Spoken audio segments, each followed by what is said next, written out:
C'est-à-dire, il n'y a rien qui peut rester de l'éternité en éternité si ce n'est que le Créateur. Est-ce que quelqu'un m'écoute? Amen. Dieu demeure dans l'éternité, vous savez pourquoi? Parce que Dieu n'est pas dans le temps. Est-ce que quelqu'un est en train de comprendre? Amen. Dieu n'est pas dans le temps. Écoute ce que Jésus dit. L'homme de Dieu, regarde. Jésus dit, avant qu'Abraham fût, je suis. Regardez l'âge d'Abraham. Jésus dit, avant qu'Abraham fût, je suis. Parce qu'Abraham est dans le temps, lui était dans l'éternité. Est-ce que quelqu'un comprend? Amen.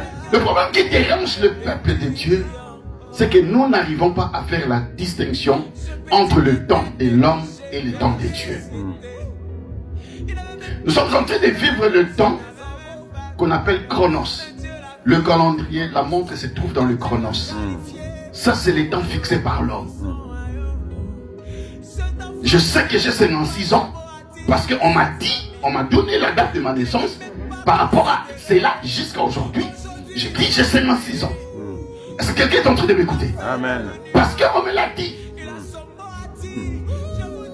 Mais nous avons des difficultés d'identifier l'âge d'une pierre qu'on peut trouver sur la terre. Pourquoi? Parce que cela se trouve dans les temps de l'homme, dans le chronos. L'homme est désespéré parce que la mentalité, la pensée de l'homme est fixée sur le chronos. Pourquoi est-ce que nous pleurons? Je regarde mon âge. Je suis encore célibataire. Je rentre dans le désespoir. Est-ce que quelqu'un m'écoute? Amen. La Bible dit, Dieu va dire à Abraham, ta descendance ira en captivité. Israël n'existait pas. Jacob n'était pas encore né. Mais donc, Abraham, Dieu dit à Abraham, ta descendance ira en captivité en Égypte. C'est-à-dire, même s'ils avaient prié, jeûné, ils seraient en captivité. Est-ce que quelqu'un m'écoute? Ils seraient en captivité. Il nous arrive des choses, même si nous prions. Ces choses doivent se passer dans nos vies. Alléluia. Ces choses doivent nous arriver. Amen. Est-ce que quelqu'un m'écoute? Amen. 400 ans, homme de Dieu, dans la captivité. Et Dieu dit à Abraham, je descendrai moi-même, pour libérer mon peuple. Pendant que le peuple souffrait en Égypte, était esclave, ils étaient dans le désespoir total. Ils ne pouvaient jamais se dire qu'un jour nous serons libérés. Mais Dieu tient à sa promesse, tient à sa parole. Lorsque le temps fixé de Dieu est arrivé.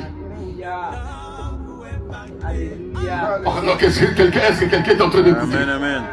Lorsque le temps de Dieu est arrivé, même Pharaon ne pouvait pas arrêter ses temps.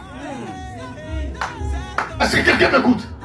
Même Pharaon, qui détenait tout le peuple, ne pouvait pas arrêter ses temps. Parce que le temps de Dieu est arrivé. Amen. Amen. La Bible dit, un homme de Lévite et une femme de la tribu de Lévi ont eu un enfant. Moïse est né. Lorsque Moïse est né, personne ne savait que c'était un libérateur. Mais lorsque le temps de Dieu arrive, laisse-moi te dire, bien-aimé dans le Seigneur, lorsque le temps de Dieu arrive, les vagues et marées doivent précéder. Oh, mais tu n'as pas compris, tu n'as pas compris. Amen. Amen. Tu n'as pas compris. Avant que Moïse soit né, on tuait déjà des enfants garçons, des enfants mâles. Et Moïse va naître dans ces temps-là, où on tue les enfants.